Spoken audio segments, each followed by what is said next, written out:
Well, a very good afternoon to you. Thanks for clicking on to today's edition of the Long Range Discussion. Marv Hogan here on what is a splendid afternoon here across central Scotland.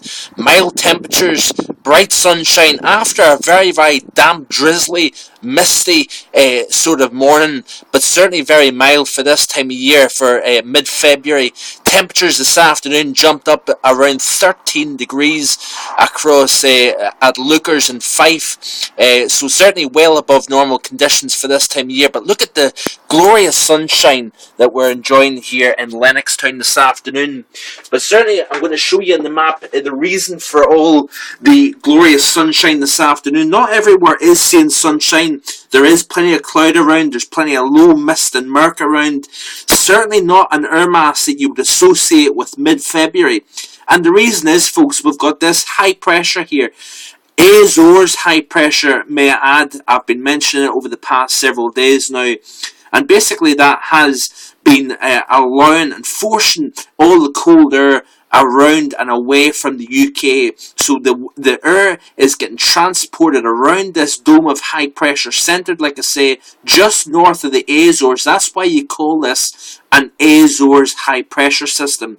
And what it's doing is the air is circling around this centre of high pressure, and of course shielding that cold air way to the north and east. And what that'll do is it's sending milder conditions across the UK.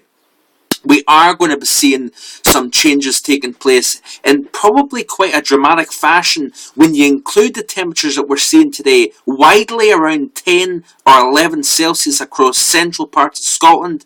Even down south, we're seeing temperatures around 8 to 11 degrees. But certainly there's pockets of Scotland seeing unusually mild conditions for this time of year, around 12 or 13 degrees. Certainly spring-like conditions for sure. This is the surface map of the GFS. You notice here, surface high pressure. This, of course, is an upper level high pressure off the ECMWF. Notice the fact that, like I said to you, the centre is to the southwest of the UK, winds blowing around us, and of course, bringing those mild conditions. The surface chart shows as well the surface high pressure and the Azores Islands down here.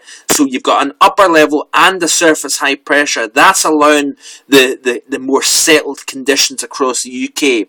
Now, over the course of tomorrow, we're going to be seeing a few subtle changes. Cooler air is going to start to infiltrate its way into the northern half of the UK. So temperatures, yes, will be down tomorrow across the northern half of the UK, and while the south still enjoys some milder conditions. Notice here the greens, the isobars starting to pack more from the west, trough up over between Iceland and Greenland. That, of course, is sending cold air from Greenland down in over the North Atlantic. And what that'll do is, folks, as this trough starts to get carved out over the UK over the next 36 hours, that air from here over Greenland, Iceland, is going to end up eventually over the UK, and that is going to bring a dramatic change in our weather. Certainly compared to what we're seeing yesterday, today, and even tomorrow, conditions will be still reasonably mild for the time of year.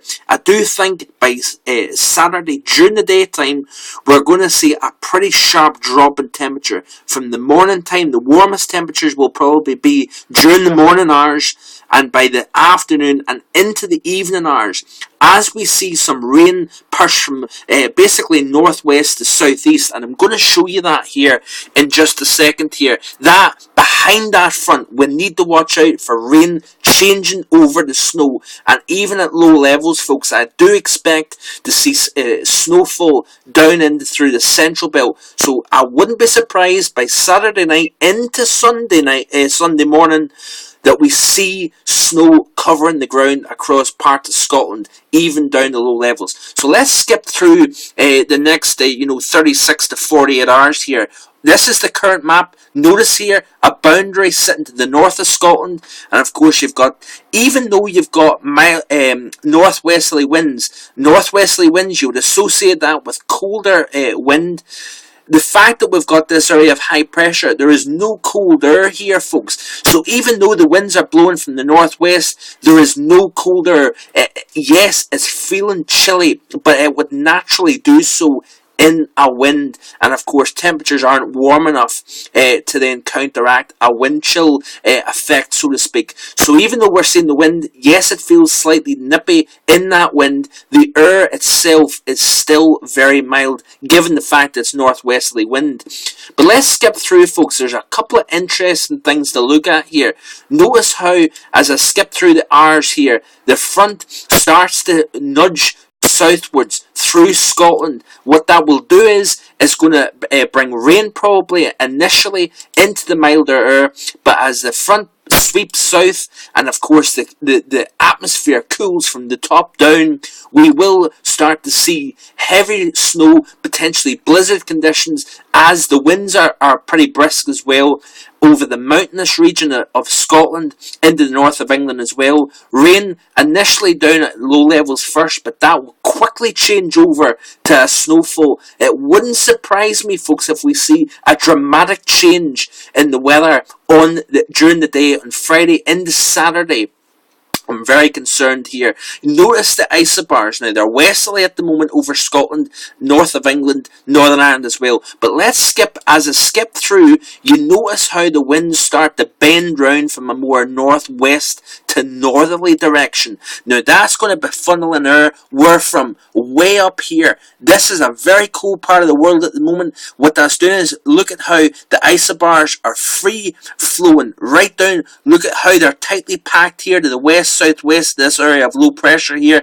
We need to watch here, folks, because the faster the wind blows down into the south, it moderates less. So you're transporting that air from up here to the north, and it basically north of Iceland here, southwards into the UK very quickly. So less modification. Notice how the surface area high pressure starts to push northwards. As it does so, we're going to be watching the eastern United States for snow as well, and as well as that across Scotland initially. Then we're going to see snowfall start to work its way south into the southern uplands, down into the north of England. It wouldn't surprise me even down as far south as Manchester by Sunday night. As that colder air starts to really take hold, it wouldn't surprise me. So let's skip ahead in the upper level pattern of the ECMWF. Notice Friday, let's skip through the Saturday. You notice here, now it doesn't look dramatic here, but what's happening is the upper level trough is starting to dig in to the southwest. It's forcing that cold front southwards. That cold front passes through, you're going to see the temperatures drop pretty rapidly, I think, and that is a concern here, that we'll see a rapid change from rain into snow. Look at by Saturday, look at how cold the blues are starting to show up over Scotland. A strong northwesterly flow in the upper levels, transporting cold air from Greenland, Iceland, down through the UK, and I'm very concerned that by Sunday we could be struggling to see temperatures get above freezing for the majority of Scotland, even into the north of England. So certainly we've got some dramatic weather going to be taking place over the next 48 hours. I suggest you continue to stay tuned to my blog, to the Facebook and Twitter. I'm going to continue to keep updates there as well.